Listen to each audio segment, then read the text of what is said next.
Bonjour à tous. Alors il y a quelques jours, je suis allée dans un lycée agricole à côté de Moulins car j'ai été contactée suite à ma première vidéo Comment devenir assistante vétérinaire, tout simplement en fait pour présenter mon métier à des jeunes lycéens. C'était une expérience géniale, j'ai adoré faire cet exercice, c'était complètement différent de ce que je fais d'habitude. Et en plus, j'étais pas seule, j'étais accompagnée d'une future ASV qui est actuellement en formation et on a pu présenter notre métier ensemble. Alors tout a été filmé parce que justement je pensais faire une vidéo sur le métier d'assistante vétérinaire, donc je m'étais dit que c'était l'occasion, mais finalement la qualité de la vidéo et du son est vraiment pas terrible, alors j'ai préféré en fait vous refaire une vidéo aujourd'hui pour vous expliquer le métier d'assistante vétérinaire. Allez, c'est parti!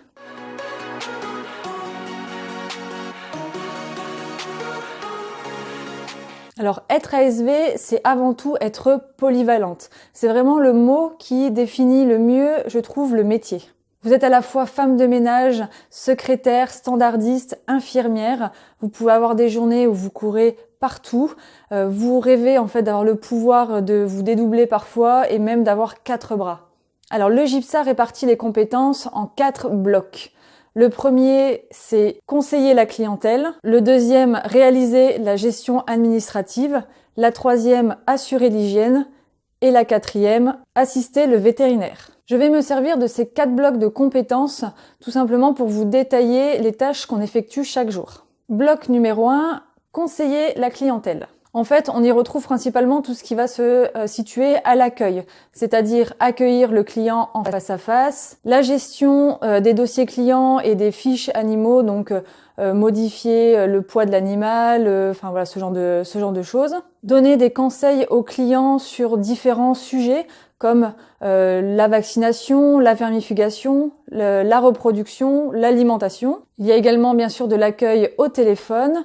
Il faut également donner des rendez-vous aux clients. Donc il faut savoir gérer en fait les plannings en fonction du motif de consultation. La vente de produits d'hygiène et d'entretien, donc tout ce qui est vendu sans ordonnance, et bien sûr aussi la vente d'alimentation. Donc vous l'aurez compris, il y a beaucoup de relations en fait avec la clientèle, donc il faut être à l'aise à ce niveau-là. Il est également très important d'être toujours souriant, car nous sommes en fait ce qu'on appelle la vitrine de la clinique. Nous sommes les premières personnes que les clients voient quand ils arrivent dans la structure. Donc si l'accueil est pas toujours très agréable, le client sera mécontent.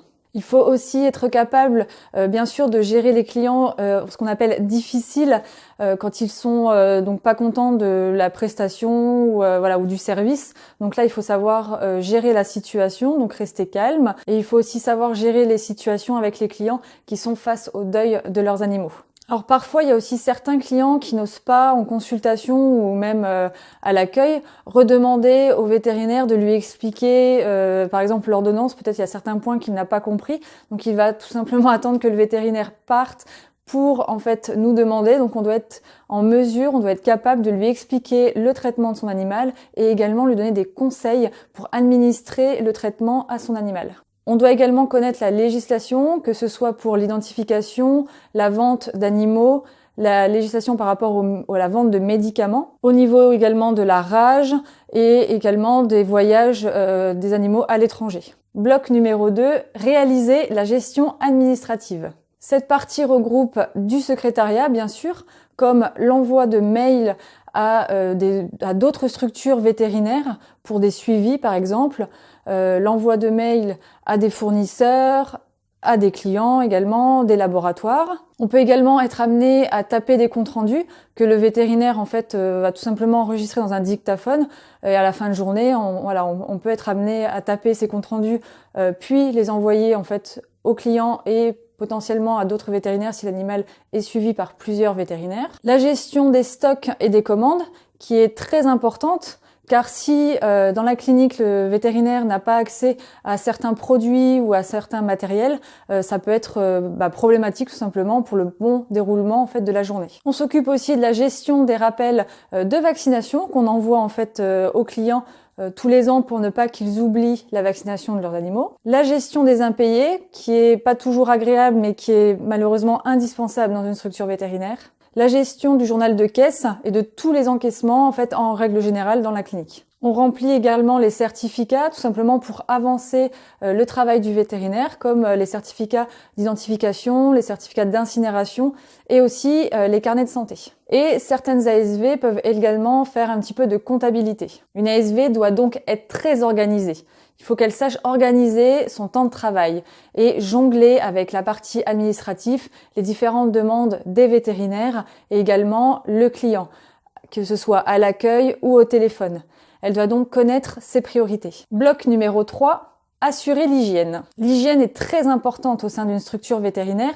Ça regroupe le ménage du matin ou du soir, donc laver les sols, faire les vitres, les poussières, s'il n'y a pas de femme de ménage. Nettoyer les tables de consultation, de chirurgie et d'imagerie après chaque passage d'animaux. Il faut aussi régulièrement nettoyer les plans de travail qui se situent en consultation et en salle de soins, et également les instruments que peuvent utiliser les vétérinaires, notamment en consultation, comme les ciseaux, les embouts d'autoscope. Donc c'est le petit embout qu'on met dans l'oreille du chien ou du chat pour voir à l'intérieur de son oreille. Donc ça, c'est des instruments qu'il faut nettoyer plusieurs fois par jour. On est bien sûr amené à nettoyer également les pipis, les cacas, les vomis qui peuvent se trouver en salle d'attente et en consultation. On va également nettoyer les instruments chirurgicaux et les stériliser. Nettoyer le chenil, et parfois plusieurs fois par jour. Et il faut également savoir gérer les protocoles de désinfection en cas de maladies contagieuses, comme la parvovirose ou la leptospirose. Et bien sûr, il faut aussi s'occuper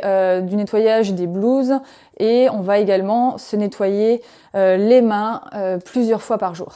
L'hygiène est donc primordiale dans une clinique vétérinaire. Une bonne hygiène permet d'éviter les risques infectieux et il garantit aux animaux qui sont présents en fait dans la clinique de ne pas attraper les maladies des copains. Bloc numéro 4, assister le vétérinaire. Pour moi, c'est la partie la plus intéressante du métier.